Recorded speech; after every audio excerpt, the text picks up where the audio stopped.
Hi Oddings, it's your Ate Sapphire. After this episode, you can hear 4 more stories over on the Something Scary podcast, available for free on Apple Podcasts or wherever you listen to your favorite shows. The links are in the description below. Hey, I'm Sapphire. Want to hear something scary? Do this in memory of me. Our first chapter is inspired by a true story submitted by Audie. Recently, they stayed with their tia in Mexico, and when they asked her to make her famous pozole, this is what she told them. I will never eat pozole again. There's a church in my neighborhood that I've been going to every Sunday for the past year or so, and after every Mass, all of the members move next door to the hall where free lunch is served. Every week, it's the same delicious pozole, a traditional red stew with pork and vegetables, and it's all prepared and provided by Lupe Espinoza, a kind young woman. Lupe had been involved in the church long before I became a member. She was the most dedicated Catholic I had ever met. She ran the youth group and food drives and volunteered all over the city. After every Mass, she would give an individual greeting to every single person and memorized everybody's name.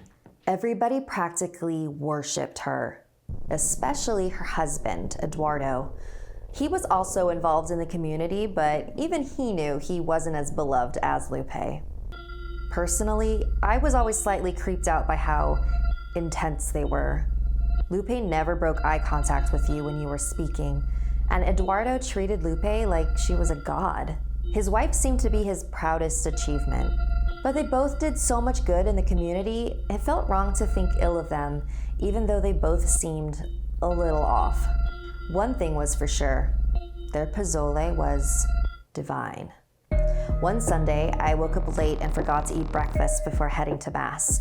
My stomach was gurgling through the whole service, and it only got worse during the transubstantiation, which is when the priest turns the bread and wine into the body and blood of Jesus. Take this, all of you, and drink from it. This is my blood. In Catholicism, we believe that an actual transformation happens in that moment.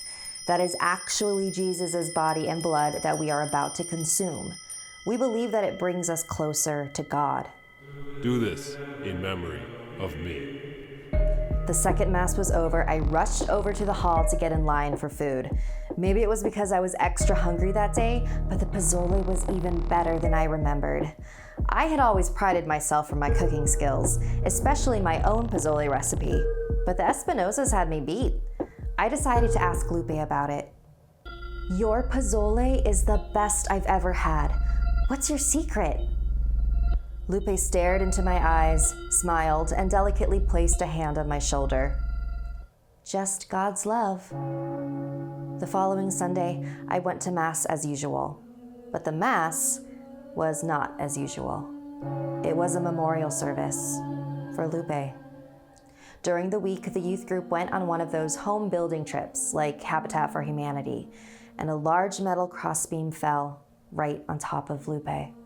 It would have slammed right into 3 teenagers, but Lupe pushed them out of the way. After the service, everybody congregated in the hall. Once everybody had a bowl of soup in their hands, Eduardo addressed the crowd. Thank you all for coming. My wife loved all of you very much. Please, raise your bowls. Take this, all of you, and drink it. To Lupe. Everybody took a sip. We all took our seats and continued to eat the pozole. But it tasted a little different. Not worse, just different, which made me realize that Lupe was probably the better chef, not Eduardo. I was nearing the bottom of my bowl, so I picked it up and slurped the rest. All that was left was a small chunk of meat. I went to stab it with my fork, but it was surprisingly tough. I continued to stab it, and in doing so realized that it was a thumb. A goddamn human thumb with the bone still inside. I screamed and immediately started gagging. I threw the thumb onto the table. Everyone around me gasped in horror and disbelief. I turned to Eduardo and shouted, "What did you feed us?" He simply stared back, raised his hands and said, "She died for others. Do this in memory of her." You're insane. What the hell is wrong with you? Oh my God.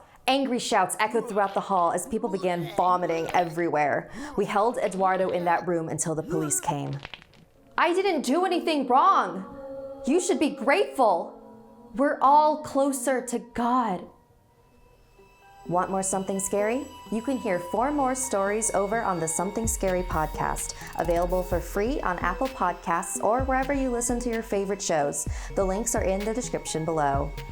If you'd like to submit a story, send me an email at somethingscary@snarled.com. Like and share this video if it gave you the chills. And don't forget to subscribe to Snarled and turn on the bell for notifications. And if you dare, follow me on social media. Until next time, sweet dreams.